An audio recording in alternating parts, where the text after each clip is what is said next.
If Marcus Aurelius had a credit card, he'd probably burn it on the altar of self-mastery. We're talking about a man who ruled the most powerful empire in the world, yet still slept on the floor, lived on modest meals, and reminded himself daily that everything is fleeting. Now picture this. We drop him into a 21st century megamall. Buy now, pay later. Temptations, algorithm-pushed ads, endless dopamine loops. He'd look around and ask one question. Since when did freedom get this expensive? Today, our default setting is financial turmoil. Credit debt is normalized, discipline is seen as passé. Yet 2,000 years ago, one of history's most formidable figures wrote a personal handbook on staying calm and clear-headed in the midst of disaster, not for applause, just to endure. Its name, Meditations. Inside it lies a money mindset, more radical and more necessary than ever.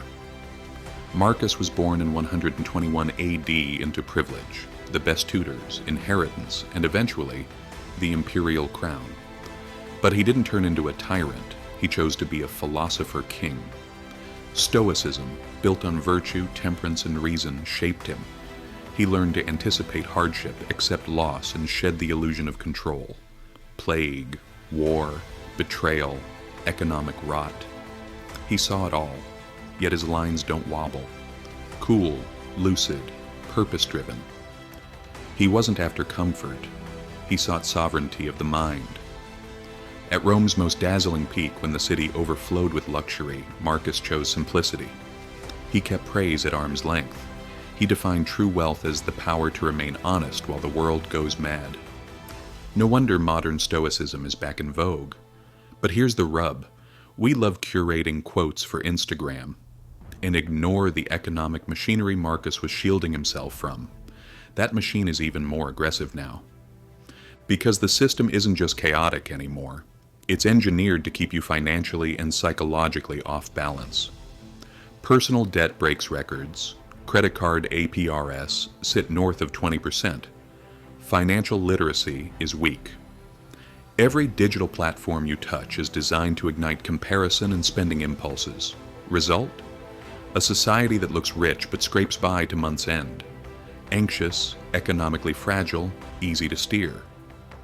A regime that monetizes emotional instability. This is where Stoicism becomes revolutionary. Not suppressing emotions, but refusing to be ruled by them, especially with money.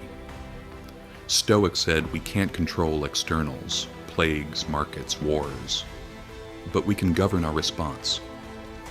Marcus reminded himself daily of death, loss, and poverty. That desire is the root of pain, and that self-control is the foundation of freedom. Not lofty slogans, armor. Handle your money like Marcus approached power. Don't chase status. Don't panic when markets dip. Don't upgrade your phone just because a carrier says it's time. Real financial freedom doesn't come from owning more, but from needing less. That's not minimalist aesthetics. It pokes the economy right in the nerve. Because saying enough threatens the system, and restraint isn't profitable. Marcus's practice was exactly that. Luxury isn't a reward, it's a test. Comfort makes us slack. Entitlement erodes the soul. The only wealth that can't be confiscated is what's within. Most of us measure wealth by external markers, the car, the house, the balance sheet. Marcus would call that a mirage. True wealth is not being shaken when those vanish. And that's a rare muscle in a world where one rate hike wrecks budgets. And a single Instagram swipe whispers, "You're lacking, buy." We're not only financially leveraged, we're emotionally levered too. We treat abundance as normal and discomfort as a bug. For Stoics, discomfort is training. Marcus practiced voluntary hardship, sleeping on hard surfaces, skipping meals. The enemy isn't pain, it's dependence, on praise, on comfort, on outcomes. Apply this to your finances. Don't be tossed by reaction, prepare. Instead of chasing market predictions, build a cash cushion. Prune the unnecessary and train the "I'm fine with less" muscle.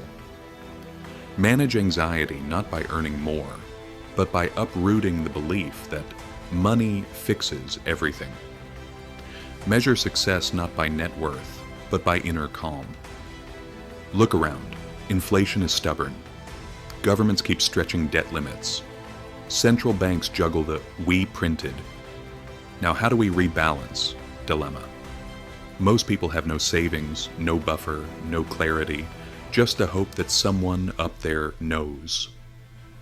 What does history say? Hope isn't a plan. What would Marcus do? He wouldn't wait for a rescue. He wouldn't waste time blaming the system. He'd start where control exists, his mind, his habits, his expectations. That's where your power begins too. You don't need to be a finance guru. Clarity is enough. What do you truly need? What are you afraid to lose? And why? Are the things you chase really yours? Most people never ask. They just keep playing the given game. The system applauds that, but you're not most people. Maybe what you need isn't another app, a side hustle, or someone yelling about ETFs. Maybe you need ancient wisdom, spoken softly, practiced daily. When markets thrash, breathe. When prices rise, simplify. When your feed says consume, decline. When fear screams now, stay still. Because in the end, financial freedom isn't about how much you make. It's about what you own on the inside. Marcus Aurelius didn't have a credit card, but he knew both the price of being enslaved by desire and the reward of mastering it. That's real wealth. That's real freedom. Whether in ancient chaos or modern storms, that's how you stand tall.